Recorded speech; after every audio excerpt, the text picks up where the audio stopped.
Now, you would think that a country like China, beset by challenges, facing unprecedented global anger, would do everything to keep its allies close. Allies and friends like Russia, which have stood up for Beijing when everyone slammed it.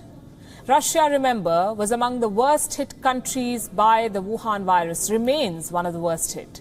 But Russia has not blamed China. It has not censured China on Hong Kong. It has not spoken against Huawei. How has China paid back? By claiming ownership of a Russian city. It's incredible how insatiable the dragon's appetite for territory is. The city in question is Vladivostok, a Russian city that once upon a time belonged to the Qing dynasty. Russia took control after China's defeat in the Second Opium War. China ceded the region to Russia under a treaty it signed in 1860. And since then, Vladivostok has lawfully belonged to Russia. But Beijing dismisses treaties that do not suit it. It has mastered the art of distorting history and disobeying rules. So now China's wolf warriors have started a campaign against Russia. What triggered it? After all, Russia has had Vladivostok for 160 years. The trigger, we can tell you, was a social media post by the Russian embassy in China, a video about the city on the Chinese micro-blogging site Weibo. The video was meant to celebrate the 160th anniversary of the founding of Vladivostok. What followed was a backlash from China. China's wolf warriors across the world posted messages. On your screen is one such example, a post by a certain Shen Shiwei. He's a journalist, or calls himself one, at the state-run CGTN. He said this tweet of the Russian embassy to China is not so welcome on Weibo. The history of Vladivostok is far from 1860, when Russia built a military harbor.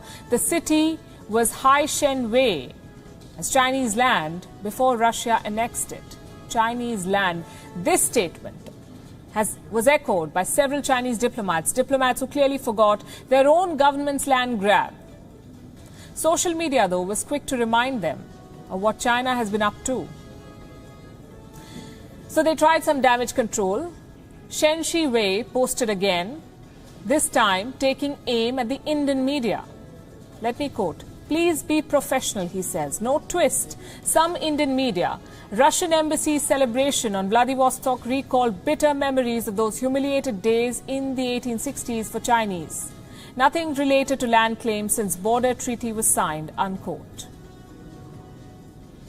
Well, China complaining about humiliation and land claims seems a bit odd because the speed and scale of its own land grab is incredible and unprecedented. China is pushing its borders and swallowing land in at least 21 countries.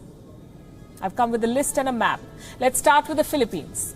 China claims parts of the Spratly Islands. It does not matter that the International Court of Justice has rejected this claim. The court has clearly said these islands belong to the Philippines, but China is not known to obey or abide by orders. Then we have Indonesia. China claims fishing rights in waters near Indonesian islands. China is also engaged in a dispute with Malaysia. It claims islands included in Malaysia's exclusive economic zone. Next on our list is Laos. China claims large areas of Laos on historical precedent. That's the term they use. Next, Cambodia.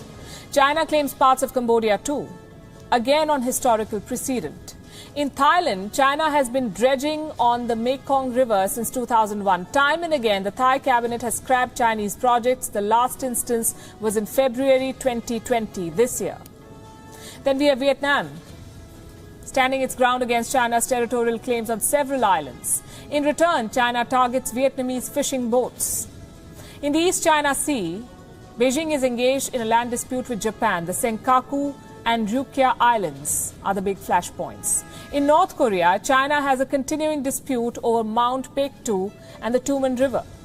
In South Korea, China claims islands in the country's exclusive economic zone, and this is on good days. On bad days, China claims the entire South Korea, again on historical grounds, whatever they are.